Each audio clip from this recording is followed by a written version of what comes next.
Vamos lá, então, eu estou aqui com o Igor. Primeiramente, eu queria agradecer a sua presença aqui, queria agradecer a sua disponibilidade de estar com a gente, tá dividindo um pouco da sua experiência com a gente aí também.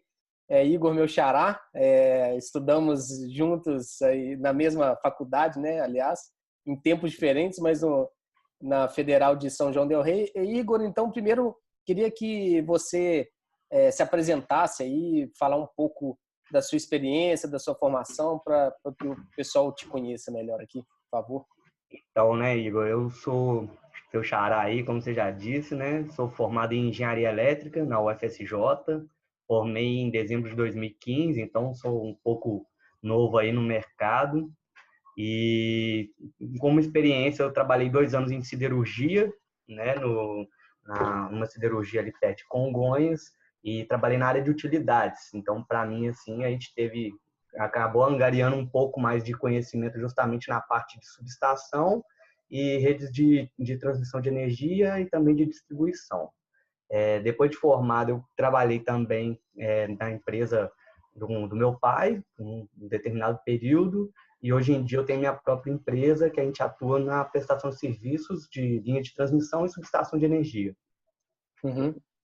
Legal. Você falou em relação ao tempo, né? Hoje, mais do que nunca, tempo é muito relativo e principalmente assim, a quantidade de startups que iniciaram do zero em 2, 3 anos aí engoliram grandes empresas. Então, hoje o tempo não diz muita coisa, né? Muito mais do que o tempo é a intensidade aí de experiência que a gente ganha com o tempo, né? Sem dúvida. Sim, sim, com certeza.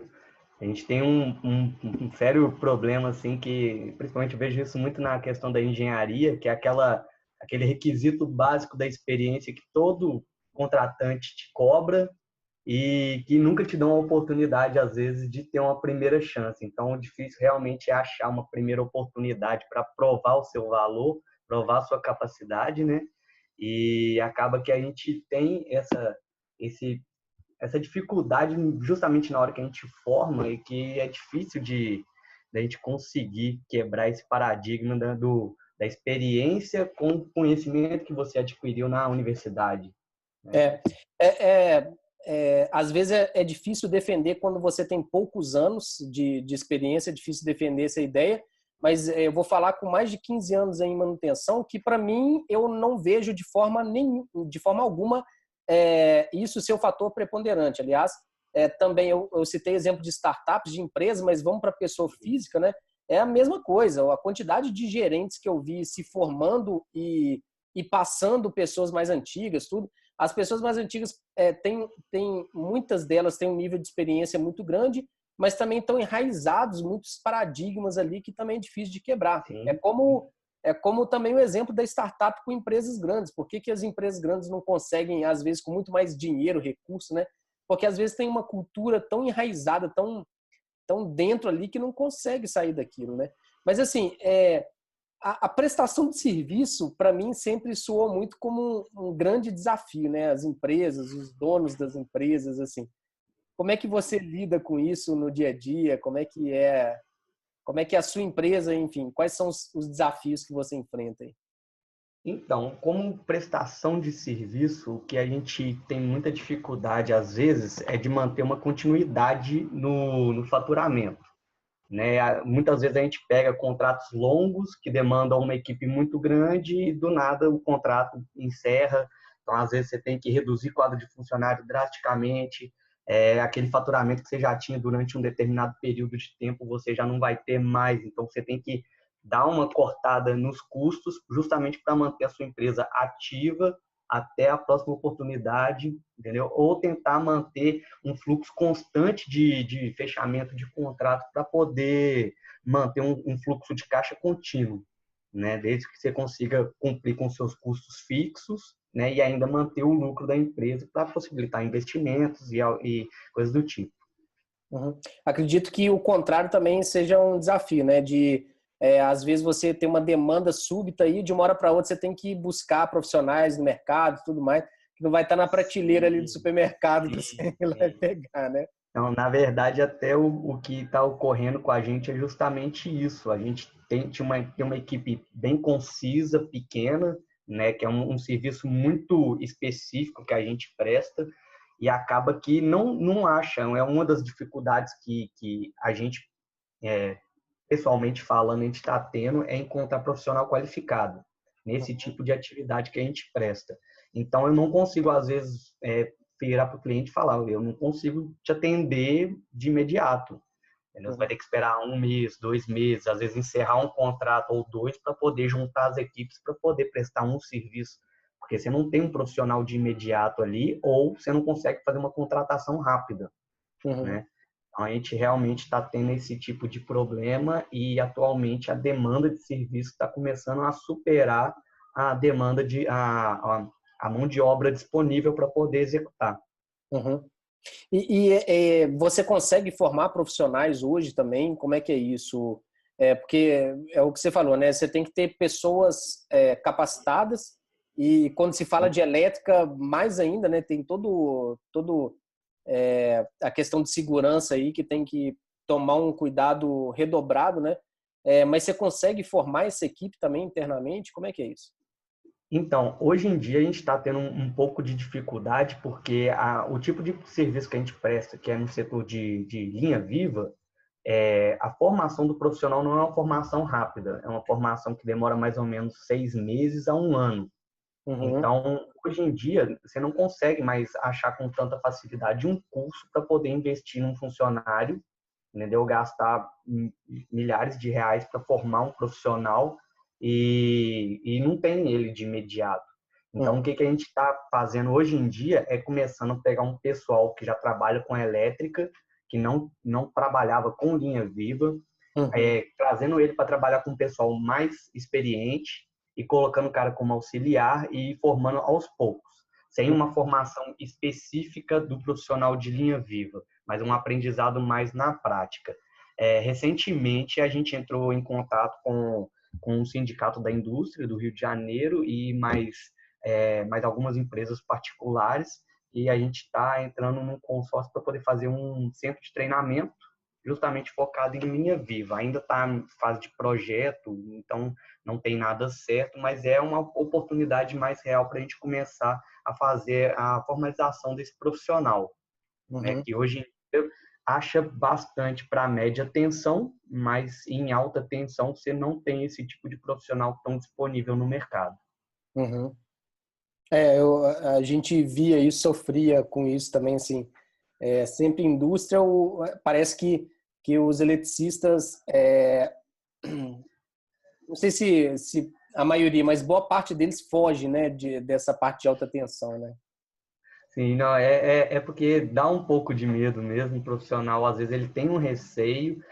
O estranho é ver um profissional que tem um conhecimento técnico também ter medo desse tipo de atividade, porque o que realmente acontece é a pessoa que não tem esse conhecimento, ela tem um receio dessa atividade, então às vezes ela simplesmente não faz questão de conhecer, ela simplesmente ignora. Uhum, E, na verdade, é um método de trabalho que já é difundido no mundo inteiro, então não tem por que ter um medo se você não simplesmente conhece, uhum, né? Então, o que a gente trabalha muito, justamente com muitos clientes, é essa quebra do receio, do medo que acontece quanto a esse tipo de atividade. uhum. É, a gente aqui na manutenção em ação, claro, defende muito o planejamento, defende a agir preventivamente, né? Corretivamente sempre é um custo maior para a empresa, sempre gera um estresse maior, enfim, tudo isso. Como é que, porque eu estou entendendo que você trabalha 100% em manutenção, certo? Não tem operação de energia, né? Não tem prestação Não. de isso. Então, na manutenção, como é que você vê isso? Assim, o que você falaria para as empresas ainda que não entenderam, focado no seu serviço, tá? No Sim, seu sim. caso aí de elétrica, o que a pessoa ganha fazendo preventivamente, o que ela perde corretivamente, quais riscos, enfim. Sim, um caso bem recente, né, que a gente teve, uma indústria foi fazer um paradão, né, então eles desligam a usina todinha, lá é uma usina de siderúrgica também, e muito difícil deles conseguirem desligar, por exemplo, a subestação principal, por causa que você precisa de outras fontes de energia para poder ligar um maquinário para executar a parada da fábrica. Uhum. Então, se conciliar essa parada geral com a parada da subestação é algo muito difícil. Então, Uhum. é onde que basicamente nossa prestação de serviço entra. E a gente, com os métodos de linha viva, a gente consegue liberar um equipamento para que seja feitas as preventivas nesse equipamento. Se precisar dar uma corretiva, a gente consegue liberar o equipamento de uma subestação para dar corretiva.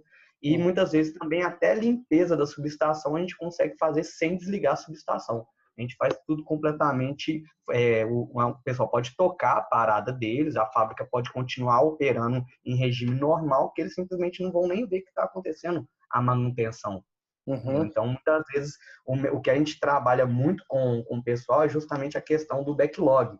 E muitas vezes você tem uma programação muito grande dentro da sua parada e às vezes você não dá conta de cumprir essa programação toda. Então você fica com aquele receio, você tem que aumentar efetivo, você tem que aumentar a disponibilidade de mão de obra e de equipamentos durante aquele período de parada.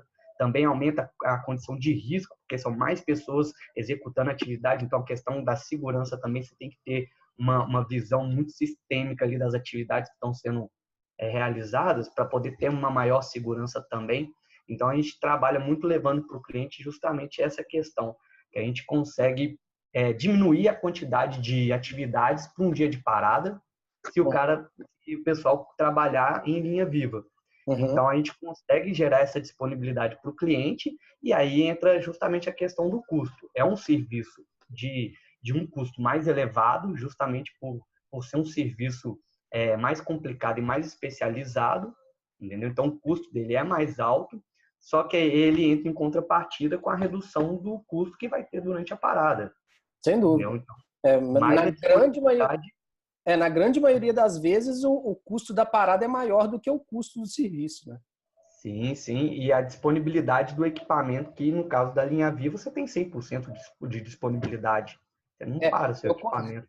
eu confesso que é um grande paradigma aí, tá? Falar assim, fazer uma preventiva na subestação, limpeza com ela energizada, meu Deus do céu.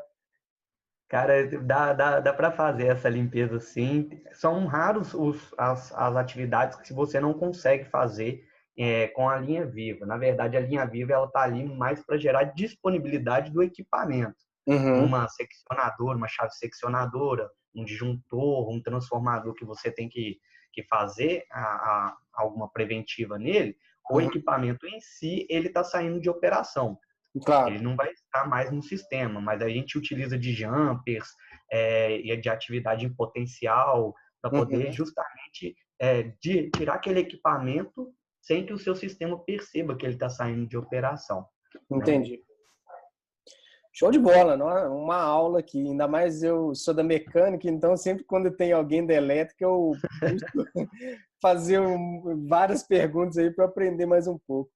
Sim. Cara, assim, para a gente finalizar aqui, qual conselho que você daria, principalmente para quem quer ter uma empresa, quem sonha em empreender aí, como você tem feito na prestação de serviço? Não necessariamente na prestação de serviço, mas na área industrial, quem sonha em empreender aí, quais desafios que ele vai enfrentar e quais conselhos você daria assim, para, pelo menos, ficar mais, menos vamos dizer, mais efetivo aí, né? Sofrer menos. Uhum. Então, é, vejo que muita dificuldade que a gente tem é justamente o início do mercado, é começar, né? Então, a gente já tinha uma gama de clientes já bem definida, né? Só que a gente, como o nosso serviço é um serviço caro, a gente tem essa dificuldade daquele primeiro contato, né, com o cliente. Então, o que a gente fez e que eu recomendo que seja feito é nunca fique preso só no seu portfólio principal. Sempre tenta diversificar o seu portfólio, aumentar o seu conhecimento. Sempre que surgir uma demanda de um serviço que talvez não seja a sua especialidade, busque conhecer um pouco mais sobre esse tipo de serviço, porque às vezes é algo que pode te dar a primeira oportunidade de ter esse contato com o cliente. Talvez não seja algo tão complicado, talvez seja algo que possa ser trabalhado, talvez seja algo que requeira investimento. E aí já vem a questão justamente de saber onde investir, mas nunca negar uma primeira oportunidade simplesmente porque você nunca fez. Então, a gente sempre dá as caras, assim, né, por dizer, e agarrar as oportunidades. A outra dica que eu sempre falo, né, é sempre estar de olho onde você tem oportunidade de prestação de serviço. Se você vai numa indústria, você faz, no meu caso, linha viva, mas eu posso mexer com termografia, eu posso trabalhar com grandes paradas, mesmo sendo em sistemas desenergizados. Então, sempre estar de olho na necessidade do cliente e ver se você tem a capacidade de fornecer o serviço que o cliente está querendo. Então, você está de olho nas oportunidades que vão aparecer, porque muitas vezes é sutil. E às vezes um diálogo bem realizado com o cliente, você consegue pegar ali nas entrelinhas justamente a necessidade que ele está tendo naquele momento. Né? Show de bola. E basicamente, questão da idade é nunca ficar preocupado com o que os outros vão pensar, é sempre tentar fazer o seu melhor, sempre se dedicar e sempre correr atrás de um aprendizado, sempre estar abrindo sua cabeça para novas experiências e, no caso da gente que é mais novo, também ouvir o pessoal mais experiente. Mesmo que haja uma diferença de formação, uma diferença de nível de escolaridade, outras pessoas sempre têm algo para poder te ensinar e a gente tem que sempre estar disposto a ouvir para poder aprender. Com certeza. Cara, mais uma vez reforçando, né? Eu falo das startups porque é algo novo aí que vem com uma filosofia completamente diferente do tradicional que a gente viu até agora. Quantos CEOs aí já renomados de 25 anos, 24 anos, e aí você imagina que o cara ainda tem 25 anos até os 75, ele tem mais tempo de CEO aí do que de vida que ele tem até agora. O paradigma anterior era que uma pessoa chegava a CEO depois dos 60 anos de idade, teria uma vida de 10 anos aí no máximo como CEO. Então, assim, isso não quer dizer nada, até por tudo que a gente conversou agora, dá para sentir a sua maturidade, enfim, de não importar a quantidade de idade, de tempo, assim, né? Mas sim né, essa intensidade aí de experiência aproveitar o tempo, né? Tal com os ouvidos abertos aí, como você disse. Cara, obrigado mais uma vez aí por ter aceitado nosso convite aqui para a gente bater um papo. Eu que agradeço a oportunidade. Eu espero a gente ter outras possibilidades aí da gente trocar experiência aí, porque tem sido muito válido aí. E com certeza o seu mercado aí ainda tem muita coisa para crescer no sentido de expansão aí, né? De coisas novas por vir que tá tudo, quem tá antenado como você tá, tem tudo para pegar muita coisa aí pro futuro. Beleza, obrigado, Igor. Muito obrigado pela oportunidade, né? Agradecer. E sempre que precisar trocar um pouquinho mais de ideia sobre a elétrica aí, pode consultar com a gente aí. Beleza, show de bola. Valeu, obrigado. Valeu, obrigado, até mais. Valeu.